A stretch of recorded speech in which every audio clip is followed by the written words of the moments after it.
bata house ntino enye obeye bibia ss school no say onye bia frenchim ko si say o mumra so because say obeka so nko school bata house enye onye enye enu ntino obedi mra ne so french say da wada yesi sua osua say kodan ne wa okọ frenchim na uyi sa ne we fi onu mu a entiti ye pa ben ye che nkwa no de meka ko sini say sua tra ye problem e o Ghana anu say I didn't know making sure asem. Enyama bebre on my copy fi baby I am boy. Sa enyama yes say o my mbon kwa ni adenhwe okọ amanonia. Ebia ye mun kwa certain countries. Ye mun kwa certain countries because ebia ochocho ni na ya fa no enkwara a ohwe omusu nyina per class near be 10 and now 15. Otu neni a hu baby akwara bia te otimi codex bia ho check akwara bia performance ehun sa akwara na ya ade ese fata na se ne ensem fata na haya nkwara igu class nchoyi oman a yetimi draw mouse e board so e ma nkwara sua say this is a mouse no sa oman na obeka che say man fa kin e mo akwara this is a mouse e dey mouse a kura mouse and as a computer dey computer mouse amaka oman clubhouse no clubhouse one video ba ko bi e ba ya akwala no mouse no madam na de ne nse ko kan osu oso onso na kura dey oso mo dey bio computer mouse o na so no o kekam ohun bi da o ebi etisua tena no edoso ana fe so de di won so ne say politics ayeye no sese ne dey say enkwara ne community ni too much ye dey say enkwara ne entina me many abre so ni masem a wo ken parent bi frame me ono ne ba no kra fe na obekọ P1 ene ye to nsa frame ne say omre school mu na ne baba ene akwala ba ya foforo ekon enti omomro mu koduru ya yesi ono ne baba ne say obi akasa atia mampani ote so de ada akwala no soso no eso maame mu eye NDC enti NDC ni akwala no eno ono edi mampani ote so future ministers ena we bu we na omodi aso ntokwa mti omukọ ye no na teachers nka chen say mo politics fun no amoye no mo ye na mo manage na hɔ a mo hwɛ ye because udi mampani atema sembi a wo kafa mampani no an opposition leader ho no mo manage ya wonti ne ewu kan sometimes ye dwen say oh ye ne ye politics ban kwala nketo ampo akwala afi no omukọ P1 no ena omukọ we ye di mampani atema nti ase entina make say ya man yosem no ye dey send yama o too much hwe obekomu yi onso bi send o tell say ogidi say nkofo bi ana hye nkwara na chi me dem ngin di say enipa bi hye nkwara na chi ba on say aman yosem na whether ope o mpe o there are certain localities ne communities bi o by extension obehu certain tribes bi o sa tribes na obehu so mo tai aman yoku bi echi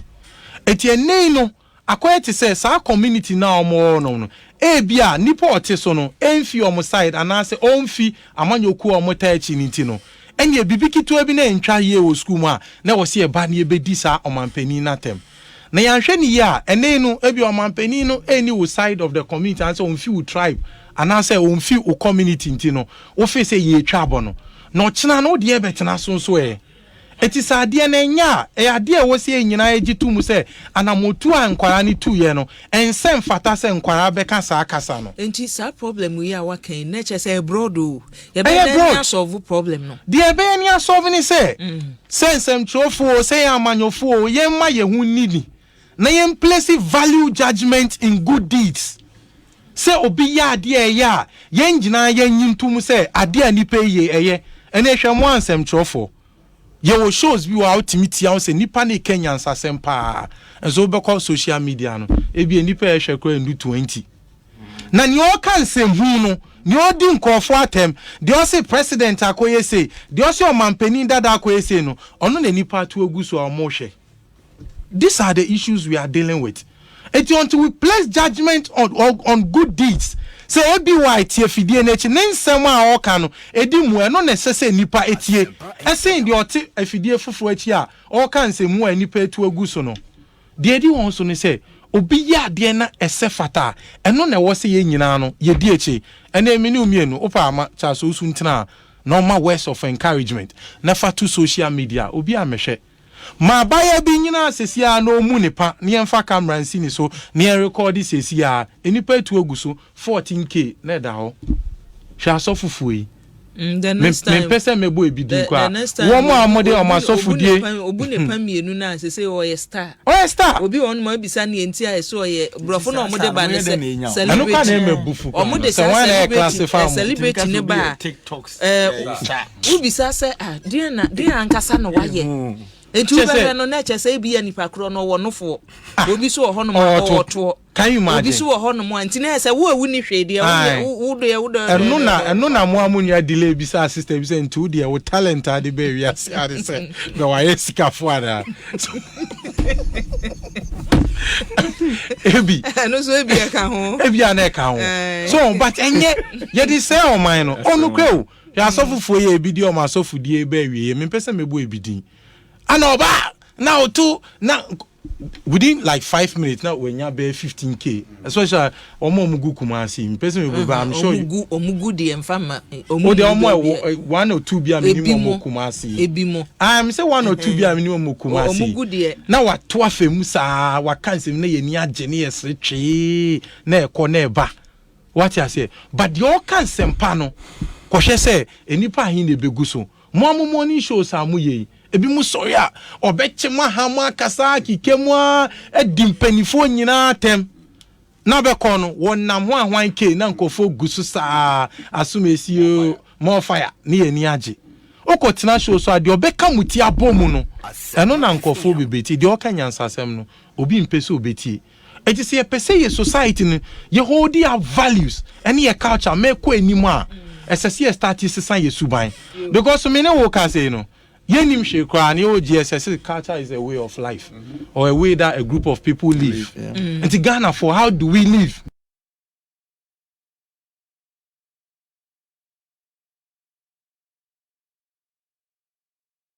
Obi so ho no ma oto can you imagine? Obi so ho no mo anti na se wo awu ni hwede wo eno na mo amunya delay bisa sister bisa ntu de wo talent ade be wi ase ade se be wa yesika fo ada ebi no so ebi aka ho ebi ana eka ho so but enye ye di say o man no onu kwe o ya asofufo ye ebi di o ma asofudie be wi me pese mebo ebidin ana oba na otu na within like 5 minutes now when you be 15k especially omugu kumasi person we go I'm sure omugu de emfama omugu 1 or 2 bia minimum kumasi ebimo I'm say 1 or 2 bia minimum kumasi omugu de na wato afemu sa wakansem na ye ni age ne yesre twe na ekọ na eba what you say but the all kansem pa no kohwe se enipa ahin na beguso mo morning show sa mu ye ebi mu soya obeche mahama kasa kikemu a edimpanifo nyina tem na be kono wonnam ho ahwan ke na nkofo gusu sa asumesio mo fire ne ani age okotena show so ade obeka muti abomu no eno na nkofo bebeti de okanya nsasem no obi mpese obeti eti se pese ye society no ye hold their values and your culture make ko enimu a esese start sisan ye suban because me ne wo ka say no yenim shekra ni o GSS culture is a way of life or a way that a group of people live. And to Ghana for how do we live? Yes, so I say abrofo na dey